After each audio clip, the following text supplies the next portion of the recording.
Hi there guys, Darryl Griffiths for Jumpcut Online here. I hope your weeks have got off to a really cool start. My latest video review for you now. Last night I had the pleasure of covering the It Chapter 2 multimedia screening at the BFI IMAX in London. Some of the cast and director may have shown up by surprise. James McAvoy, Jessica Chastain, Bill Skarsgard, along with director and producer Andy and Barbara Muschietti, all made an appearance. And it's safe to say this horror sequel has really captured the imagination. It feels like a proper cinematic event, this sequel, and it's certainly one of my most anticipated of the year heading in. Which is quite the turnaround for me, because for many years horror didn't really do it for me. It was cheap jump scares, torture porn, like the Saws and the Hostels of this world, and they didn't really capture the essence or have really strong characterization that perhaps the horror films of the 70s and 80s really had, with like Suspiria and Halloween. And they've obviously come back in recent times. Luca Guadagnino reimagining Suspiria for modern audiences, and David Gordon Green rebooting Halloween. So it's quite the turnaround for me. And It Chapter 2, you could refer it as Losers Club Endgame, or, you know, if you want to refer Godzilla with the t-shirt here, Pennywise King of the Clowns. It's been an underwhelming summer, so the fact that we're really kicking off autumn in big fashion with this, there's a lot of high hopes being pinned on it. So, It Chapter 2, 27 years on, set in the sleepy town of Derry once again. The much grown-up cast this time. The younger cast in the first one had much charm and charisma and a real camaraderie, so to recapture that magic is an enviable task. James McAvoy, Bill Hader, Jessica Chastain, Isaiah Mustafa, James Ransone and Jay Ryan are the Losers Club this time around, and the opening scene sets it up in very distressing fashion, which I won't go into, but it was one of the more talked about points heading into the sequel, whether they would keep this particular portion of the book, of course by the incomparable Stephen King, within it. But I think the film, particularly as how they've split it up, I think this particular half would fall apart without it. So the fact that they've kept it in is admirable, and the way it's executed is, as distressing as it is, there's no cheap cutaways, or it doesn't feel sensationalised in any way. It's spot on for me.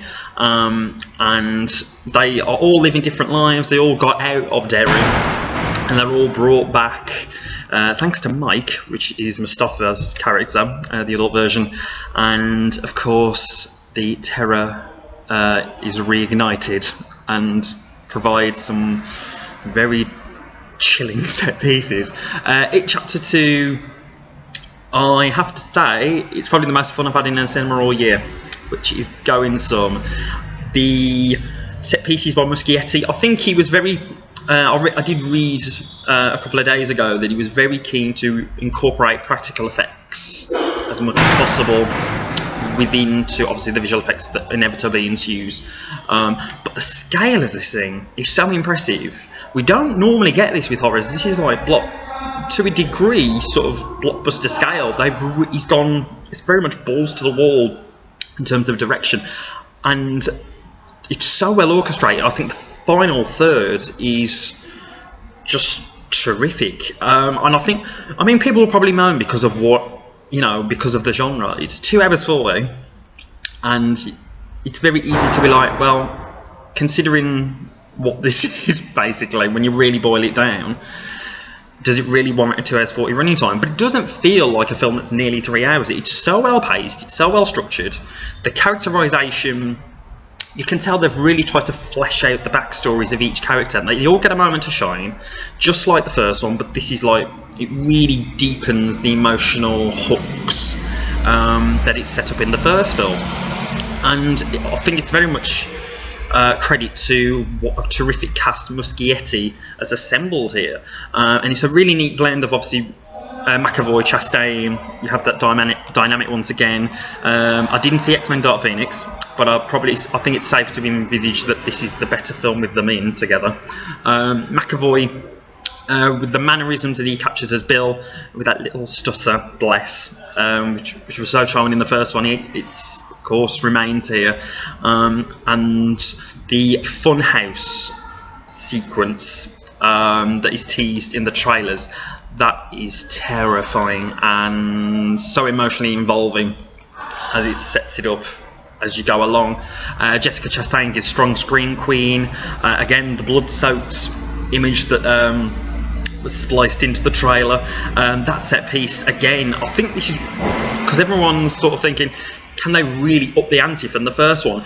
And whilst I didn't think the first film was necessarily flat out scary, it kept a real sense of fear within its atmosphere, and that's very much down to Bill Skarsgard's Pennywise, who, and considering he wasn't in much the first time around, and obviously the second one again, they really take their time in terms of where they throw him in, and every moment you're right with him. It sort of goes for the classic tears of a clown metaphor with this one, which obviously complements what the character's going through in terms of its strong emotional core. And I think that's the most impressive thing about the film, because it really amplifies the scares, it amplifies the terror, and the cast, you know, the way they convey these character struggles and fears that have not really dissipated from their teenage or formative years is so impressive. But the highlight for me of the cast is Bill Hader, and I think this guy has been so underappreciated for so long. He has such great comedic chops, but it's the dramatic side of him here, which if I recommend one film of him in, it's The Skeleton Twins with Kristen Wiig. It dealt with sort of anxiety and depression and two characters who, you know, were really struggling to navigate through life, and for one scene alone they lip sync Starship's Nothing's Gonna Stop Us Now. It's one of my favourite scenes of recent years. It's so good. But Bill Hader here is the standout. He steals every sequence, and whilst he gets to showcase his comedy and his sharp one-liners that are very much in fitting of the first film, with that sort of spiky chemistry that they all had, it's so recaptured nicely here. If bar maybe the initial, say, 15-20 minutes of the film, where, you know, they're sort of setting the stage, this whole team assembling, like it's a comic book film in a way, and it's like the horror equivalent. But other than that, once they're together, it just gels so nicely. And I think, you know, as I mentioned before, horror films, to have something on this scale, particularly in IMAX, it was such a treat and a joy to watch. Even if it's quite terrifying in places. Just the ambition, the scale of it. Sure, it has little niggles. Some of the dialogue can get a little bit bogged down and feel a bit throwaway. You know, very cliched at times, particularly as it sort of dials up the ante. But other than that, Chapter 2 is such a strong start off the back of the summer. After so many disappointments littered throughout recent months, Chapter 2 delivers so wonderfully. And Muschietti, just even in the sequences that could feel quite basic and throwaway, he adds some really neat symmetry that complements the first film, whilst this feeling like its own beast. And emotionally, I think, is what makes this film shine. And it has a real sense of what those Spielberg adventures of the 80s, and that sort of family-friendly, you know, message and, you know, themes. Obviously, it's in more mature territory here, but it really does have that vibe about it, and I think that's what makes this so great. And the cast deliver it in such style, and the set pieces are wonderfully memorable. And Chapter 2 is just terrific, and again, I really hope you guys enjoy it. Really, really do. It's out Friday. So that is my review of Chapter 2. May have indulged a little bit towards the end, I apologise. But yeah, I'm sort of excitable because I really wanted to speak about this, and the embargo's finally lifting today. Jumpcut Online, Facebook, like our page, Twitter. Especially Twitter at the moment. We're nearly at 10,000 followers and we are about to run a competition, so look out for that. So if you want to follow us and you haven't already, get to it.